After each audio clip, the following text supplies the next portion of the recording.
Hjemkomst. Frit efter Ujeda Akinari.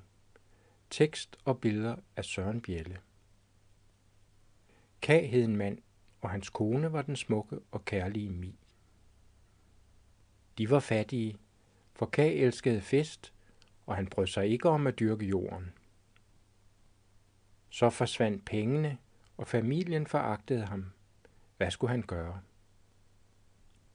Der mødte han silkehandleren, som var på vej til hovedstaden med nyfarvet silke. Nyfarvet silke. Ka solgte de sidste rester af jorden og købte silke for pengene.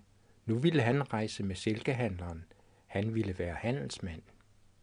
Jeg er handelsmand. Mi var bekymret og forsøgte at tale sin mand fra at rejse, men det var forgæves. Den sidste nat før afrejsen tog de en kærlig afsked, og Mi sagde: "Glem mig aldrig, aldrig, og kom hjem så hurtigt du kan." "Jeg er tilbage, når vinden spreder visne blade," forsikrede Ka.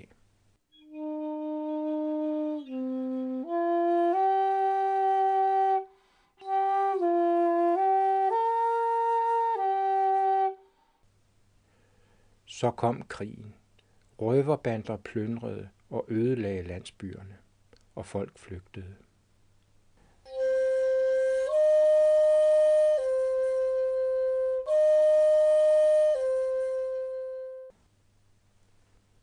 Også Mi tænkte på at flygte, men hun blev for at vente på sin mand.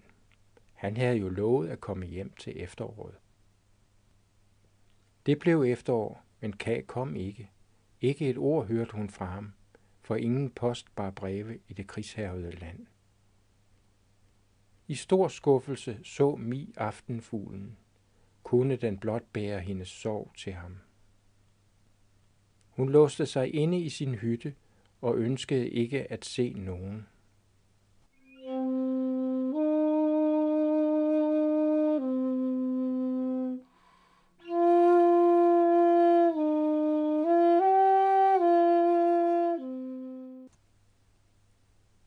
Da Ka kom til hovedstaden, var der stor efterspørgsel efter silke, og han tjente gode penge. Efteråret nærmede sig. Han hørte om krigen i landet og om plyndringer og massakrer, men han trodsede disse beretninger og begav sig på vej. Han havde jo lovet sin kone at komme hjem.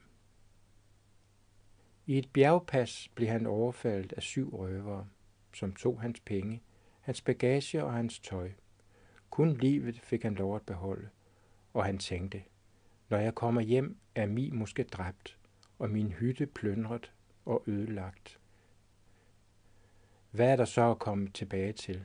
Et helvede. Så vendte han om og rejste tilbage til hovedstaden. Her blev han syg af feber. Jeg er så dårlig. En gammel mand tog sig af ham, skaffede lægehjælp og medicin. Da året var omme, var Ka rask igen. Han havde fået mange nye venner, og han boede godt hos den gamle mand. Som i en drøm gik de næste 7 år.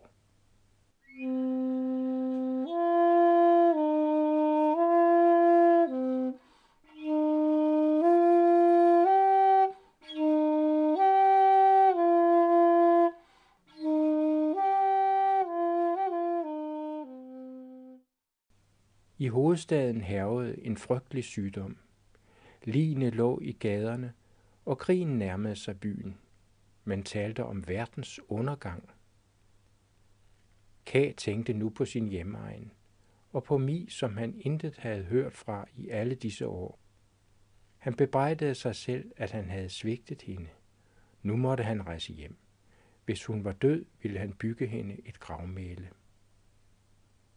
Da solen skinnede en forårsdag, sagde han farvel til sine venner, og efter 10 dages rejse nåede han sin hjemby.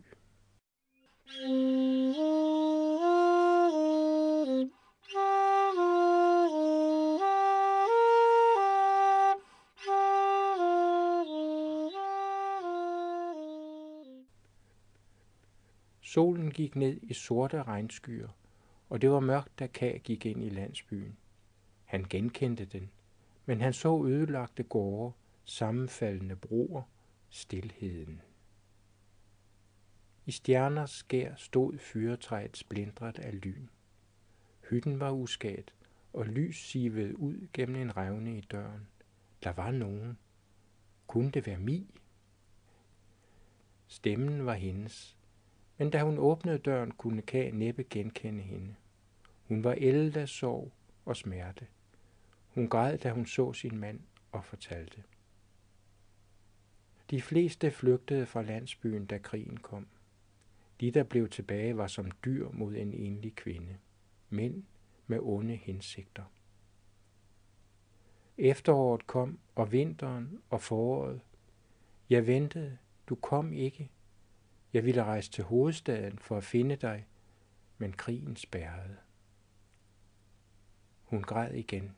Jeg er glad for at se dig, sagde hun, og Ka lagde sine arme trøstende omkring hende. Natten er kort, sagde han. Det er snart morgen. Så lagde de sig og sov sammen.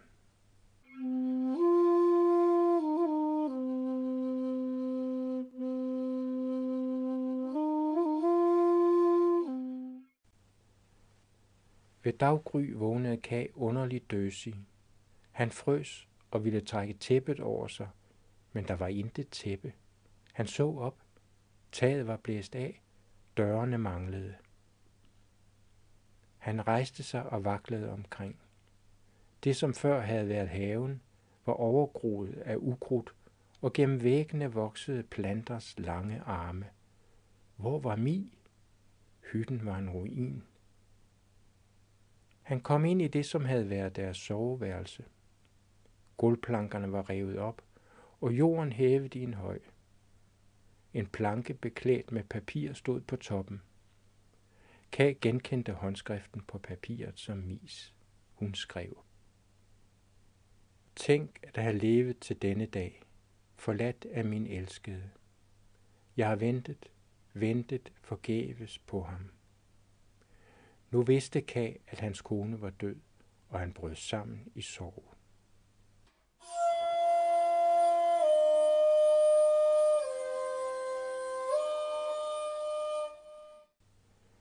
Ka gik til nærmeste hus for at få noget at vide om Mis død. Her mødte han en mand, som han aldrig før havde set. Manden kendte intet til Mi. Måske døde din kone, før jeg kom hertil, sagde han, og tilføjede. Der er en gammel mand, som bor i et lille hus ved havet, ikke langt herfra. De siger, at han har boet her meget længe. Han går ofte til din hytte for at bede. Han kan sikkert hjælpe dig. Ka fandt den gamle mand. Han sad ved ovnen uden for huset med en kop te og udbrød. Hvorfor kommer du først nu, Ka? Dette sted har været som besat af djævle. En ung og smuk kvinde som Mi alene.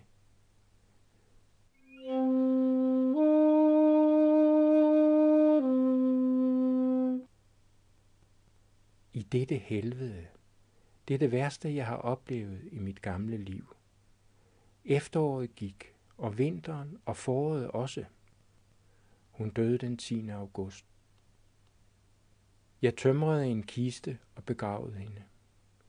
Nu skal du, Ka, gå tilbage og bede for din kones sjælefred af hele dit hjerte. Den gamle mand tog sin vandrestav, og sammen gik de til Mis grav for at græde og bede hele natten.